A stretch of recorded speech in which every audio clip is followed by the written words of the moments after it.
बहुत सारी महिलाओं के क्वेश्चन आ रहे थे कि मैम हमें तो सारे सिम्टम्स दिखाई दे रहे थे इम्प्लांटेशन के, लेकिन फिर हमारा इम्प्लांटेशन खराब क्यों हुआ, हमें पीरियड क्यों आ गया। क्योंकि आपने जिस तरीके से अपने वीडियोस में बताया था कि इम्प्लांटेशन होने के बाद में ये सारे लक्षण दिखाई देते हैं, वो सारे लक्षण एज इट इज हमें दिखाई दे रहे थे, फिर भी हमारे पीरियड आ गए, प्रेगनेंसी क्यों नहीं हुई। अगर इम्प्लांटेशन हुआ था तो प्रेगनेंसी तो होनी चाहिए थी। यानी कि अगर बच्चा कई महिलाओं को यही लगता है कि हमारा इम्प्लांटेशन हो गया था, लेकिन कई बार ऐसा होता है कि वो एक केवल और केवल भ्रम होता है। अगर आपका इम्प्लांटेशन सक्सेसफुली हो जाता है तो फिर आपको प्रेगनेंसी के जो चांसेस है वो 99% रहते हैं। केवल 1% ही ऐसा कुछ कारण जिम्मेदार हो सकता है जो कि आपके इम्प्लांटेशन को खराब कर सकता है। चलिए जानते हैं आज के इस वीडियो में कि वो कौन कौन से कारण जिम्मेदार होते हैं कि इम्प्लांटेशन फेल हो जाता है, या फिर इम्प्लांटेशन हुआ ही नहीं लेकिन फिर भी आपको लक्षण क्यों दिखाई देने लग गए थे। इन सारी चीजों के बारे में आज के इस वीडियो में हम डिस्कस करेंगे, इसलिए आप लोग वीडियो को एंड तक जरूर देखिए। चलिए वीडियो में हम आगे बढ़ते हैं। सबसे पहले तो इम्प्लांटेशन सफल ना होने के जो कारण होते हैं उनमें से जो सबसे प्रमुख कारण होता है कि अगर मान लीजिए कि आपका यूट्रस है, ठीक है, आपका यूट्रस है, यूट्रस बिल्कुल सही है, यानी कि किसी भी तरीके की प्रॉब्लम नहीं है, लेकिन जो एंडोमेट्रियम की लाइनिंग है वो सही तरीके से नहीं बनी। यानी कि एंडोमेट्रियम की लाइनिंग अगर सही तरीके से नहीं बनती है, सही तरीका मतलब अगर वो 8 से 12 के बीच की नहीं बनती है, जो उसकी थिकनेस है वो 8 से 12 के बीच नहीं होती है, तो इस वजह से भी कई बार क्या होता है कि जो आपका यानी कि फर्टिलाइजेशन हुआ था, जो निषेचित भ्रूण है, जब वो जायगोट की शक्ल ले लेता है उसके बाद में वो ब्लास्टोसिस्ट के रूप में आगे ट्रेवल करते हुए आपके गर्भाशय की दीवार में जाकर चिपकने की कोशिश करता है। वो गर्भाशय की दीवार तक तो गया, यानी कि बच्चेदानी के अंदर तो वो एंटर कर लिया, लेकिन अब वो जगह को तलाश रहा है। जैसे कि आप यहाँ वीडियो में देख रहे होंगे, वो जगह तो तलाश रहा है लेकिन उसको अपने आप को सेटल करने के लिए जगह नहीं मिल रही है। और इस वजह से कई बार ऐसा होता है कि जब वो सही तरीके से वहां पे जगह बना ही नहीं पाता है तो आपके पीरियड आते हैं। अब ऐसा क्यों हुआ, एंडोमेट्रियम की लाइनिंग सही तरीके से क्यों नहीं बनी, तो इसके पीछे कई कारण जिम्मेदार होते हैं। उनमें से कुछ कारण ऐसे होते हैं जो आप ही के द्वारा की गई रोजमर्रा रोज की जो आपकी आदतें होती है वही आपके एंडोमेट्रियम की लाइनिंग को अच्छा नहीं बनने देता है। तो आइए एक एक यानी कि स्टेप बाय स्टेप मैं आप लोगों को बताऊंगी, एक एक पॉइंट टू पॉइंट मैं क्लियर करूंगी कि आखिर जो एंडोमेट्रियम की लाइनिंग है वो तैयार क्यों नहीं होती है। कई बार तो एंडोमेट्रियम की लाइनिंग तैयार नहीं होने का जो सबसे बड़ा कारण होता है वो होता है ब्लड की कमी। कई बार अगर आपके यूट्रस में सही तरीके से ब्लड का फ्लो नहीं बढ़ता है, जिस वजह से कि आपके एंडोमेट्रियम की लाइनिंग अच्छे से तैयार नहीं होती है।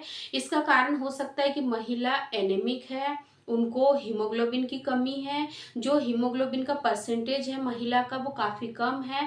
अगर आपका परसेंटेज 6 से 7 ग्राम के बीच में ही आता है, इसका मतलब कि आप एनीमिक कैटेगरी में आते हो, जिस वजह से कि आपकी जो यूट्रस की लाइनिंग है वो सही तरीके से प्रिपेयर नहीं हो रही है। सेकेंड है न्यूट्रिशन की डिफिशियंसी। अगर आपके शरीर में न्यूट्रिशन की कमी है तो इस वजह से भी आपकी बच्चेदानी की जो परत है वो सही तरीके से तैयार नहीं होगी, यानी कि जितने की चाहिए आपके बच्चे को वहां सेटल होने के लिए वो नहीं होगी। और सबसे बड़ा यहाँ पर एक हार्मोन्स जिम्मेदार होता है, प्रोजेस्टेरॉन। देखिए, जब आपकी एंडोमेट्रियम की लाइनिंग सही तरीके से प्रिपेयर नहीं हो रही, इसका मतलब कि कहीं ना कहीं आपके शरीर में प्रोजेस्टेरॉन हार्मोन्स की भी डिफिशियंसी है। और अगर प्रोजेस्टेरॉन हार्मोन्स की अगर कमी है तो इस वजह से भी आपकी जो यूट्रस, जो गर्भाशय की दीवार है वो सही तरीके से तैयार नहीं होगी। क्योंकि जब आपकी गर्भाशय की दीवार सही तरीके से तैयार होंगी तभी ये जो प्रोजेस्टेरॉन हार्मोन्स अगर बड़ा होगा, तो यही प्रोजेस्टेरॉन हार्मोन्स जब आपका इम्प्लांटेशन सफल हो जाएगा, यानी कि आपका बच्चा गर्भाशय की दीवार में एक भ्रूण की शक्ल लेकर चिपक जाएगा, तो ये जो प्रोजेस्टेरॉन हार्मोन्स है यही इस बच्चे को प्रोटेक्ट करता है, यानी कि जो एंडोमेट्रियम की लाइनिंग है उसको नरिस्ट करता है। तो ये दो कारण हो सकते हैं कि आपका इम्प्लांटेशन सफल नहीं हो पा रहा है, ठीक है। इसके साथ ही साथ आपकी आदतें, अब आपके मन में प्रश्न आ रहा होगा कि आखिर मेरी कौन-सी आदतें हैं जो इन सारी चीज़ों को खराब कर रही है। देखिए, सबसे पहले तो आप इस चीज़ को समझिए, आप एक फीमेल हो, ठीक है? आपकी बॉडी है, आपको अपनी बॉडी के बारे में पता है, क्योंकि आपसे बेहतर आपकी बॉडी के बारे में कोई नहीं जान सकता, हम भी नहीं जान सकते। मैं अपनी बॉडी के बारे में हर यानी कि जानती हूँ कि मुझे क्या प्रॉब्लम है, नहीं है, वैसे ही आप भी जानते हो, ठीक है? अगर आपकी कुछ ऐसी आदतें हैं जिसकी वजह से ये सारी चीज़ें डिस्टर्ब हो रही है, उन्हीं आदतों में से सबसे पहला है खान-पान का सही तरीके से ध्यान ना रखना, या फिर यूँ कहें कि टाइम से नहीं खाना। अगर आप फैमिली प्लानिंग कर रही हो, यानी कि आप माँ बनने की तैयारी कर रहे हो, और अगर आपका सही तरीके से खाने-पीने का शेड्यूल नहीं है, यानी कि आप सुबह टाइम से ब्रेकफास्ट नहीं ले रहे हो, लंच नहीं ले रहे हो, इसके बाद में डिनर भी आप टाइम पे नहीं ले रहे हो, तो इससे जो भी चीज़ें आपकी बॉडी को प्रॉपर वे में मिलनी चाहिए थी, न्यूट्रिशन मिलना था, हीमोग्लोबिन आपकी बॉडी में बढ़ना था, लेकिन ये सारी चीज़ें आप यानी कि टाइम से नहीं कर रहे हो, जिसकी वजह से आपके शरीर को न्यूट्रिशन टाइम से मिल ही नहीं पा रहा है। फिर अगर जब ये सारी चीज़ें बैलेंस मात्रा में आपके शरीर को नहीं मिलेंगी, तो फिर आपके शरीर में जो प्रोसेस होनी चाहिए वो नेचुरली नॉर्मल वे में कैसे होंगी। इसीलिए आप ही की कुछ आदतें हैं जो कि ये सारी चीज़ों को यानी कि इम्बैलेंस करती है। तो अब सबसे बड़ी जो आदत है महिलाओं की, नींद। देखिए, आज के समय में हम सभी जानते हैं कि जब से मोबाइल आया है, आज से 15 साल पहले आप जाके देखिए, उस समय में इतना ज़्यादा एंड्रॉयड मोबाइल का क्रेज़ नहीं था, लेकिन अभी कुछ समय से एंड्रॉयड मोबाइल आ गए हैं, जब से यानी कि मोबाइल में डेटा वगैरह अवेलेबल हो रहा है, अनलिमिटेड डेटा मिल जा रहा है, तो महिलाएँ क्या करती है कि लेट नाइट भी यानी कि बहुत रात तक मोबाइल का इस्तेमाल करती है, बहुत ज़्यादा देर तक स्क्रीन देखते रहती है, और कई बार यही सबसे बड़ा कारण ज़िम्मेदार होता है कि आपको यानी कि ये सारी चीज़ें जो नेचुरली आपके शरीर में होनी चाहिए थी, आपको मिलनी चाहिए थी, वो नहीं मिल रही। क्यों? क्योंकि अगर आप टाइम से नहीं सोओगे, टाइम से नहीं जागोगे, तो आपकी बॉडी को प्रॉपर रेस्ट अगर नहीं मिलेगा, जब रेस्ट ही नहीं मिलेगा, तो आपकी बॉडी के जो हार्मोन्स हैं, वो प्रॉपर कैसे काम करेंगे? इसीलिए अगर आप भी 11-11, 12 बजे 12, 2, ढाई, 3 बजे रात तक अगर मोबाइल देख रहे हो, तो आपको इसको आज ही स्टॉप करना है। क्योंकि अगर आप चाह रहे हो कि मुझे जल्दी से नेचुरली कंसीव हो जाए, तो ये आदत तो आपको सबसे पहले सही करनी होगी।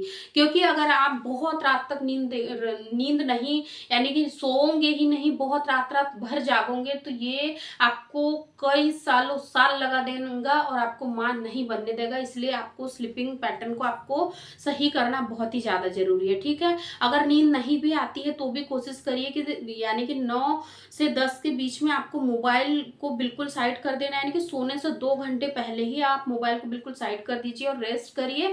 धीरे-धीरे कोशिश करिए, 1 दिन में नहीं होगा, 2 दिन में नहीं होगा, 3 दिन में नहीं होगा, लेकिन जैसे-जैसे आप ये कंटिन्यूअस 1 हफ्ते तक अगर निरंतर प्रयास करते रहोगे ये आदत को छोड़ने के लिए और जल्दी सोने के लिए, तो 1 से डेढ़ हफ्ते के अंदर ही आप बिल्कुल नॉर्मल यानी कि नॉर्मल तरीके से आपको जल्दी नींद आने लग जाएँगी, और जो मोबाइल स्क्रीन देखने का जो आपका यानी कि क्रेज हो गया, वो भी धीरे-धीरे कम हो जाएगा। तो इस चीज़ को आप ज़रूर करिए, वरना आपको सालों लग जाएँगे, आपको प्रेगनेंसी नहीं होगी।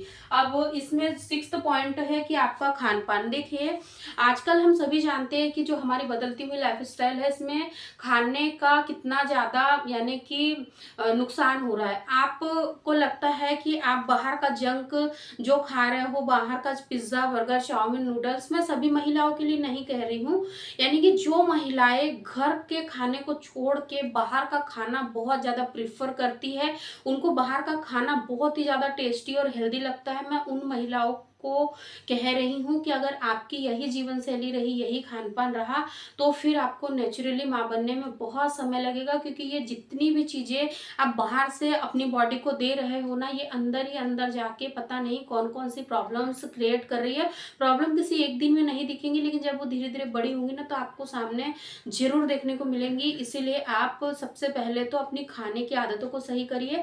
माँ बनने की तैयारी में सबसे मेन आपका खाना भी होता है, क्योंकि अगर आप जितना पौष्टिक आहार लोगे, जितना आप स्वस्थ रहोगे, अच्छा आहार लोगे, उतना ही अच्छा आपको आगे जाके एक हेल्दी प्रेगनेंसी होगी, और एक हेल्दी माँ ही एक हेल्दी बच्चे को डिलीवर कर सकती है। अगर आप अपने शरीर को हेल्दी बनाओगे, तो आगे जाके मैं आपको बता रही हूँ कि आपको बहुत बहुत कम ही ऐसी कोई प्रॉब्लम होंगी जो कि ड्यूरिंग प्रेगनेंसी आपको फेस करनी पड़ेंगी। अदरवाइज अगर आपकी लाइफस्टाइल बहुत अच्छी है, खान पान अच्छा है, नींद बिल्कुल समय पर ले रहे हो, तो जो प्रॉब्लम आपको आगे जाके हो सकती थी, उसको आप पहले ही सही कर सकते हो, इसलिए इस चीज़ को आप थोड़ा-सा समझिए। ठीक है।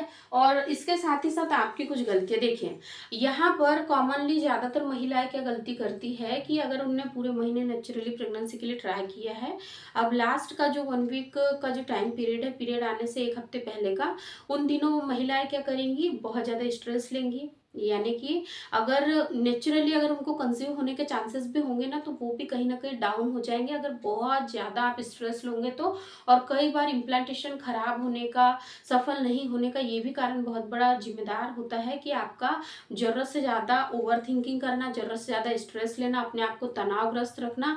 तो इस तरीके से अगर आप भी जल्दी से जल्दी माँ बनना चाहती है, तो जो-जो गलतियाँ आज के इस वीडियो में मैंने आप लोगों को बताई है, उनको बिल्कुल पूरी तरीके से दूर कर दीजिए, तो आपको भी ज़रूर माँ बनने का सुख मिलेगा। अगर वीडियो पसंद आया तो वीडियो को लाइक शेयर ज़रूर कर दीजिएगा। अगर आपने अभी तक हमारे चैनल को सब्सक्राइब नहीं किया, चैनल को भी ज़रूर सब्सक्राइब करें। वीडियो से संबंधित अगर आपके कोई भी सवाल रहते हैं तो आप हमें कमेंट बॉक्स में बताएं। धन्यवाद।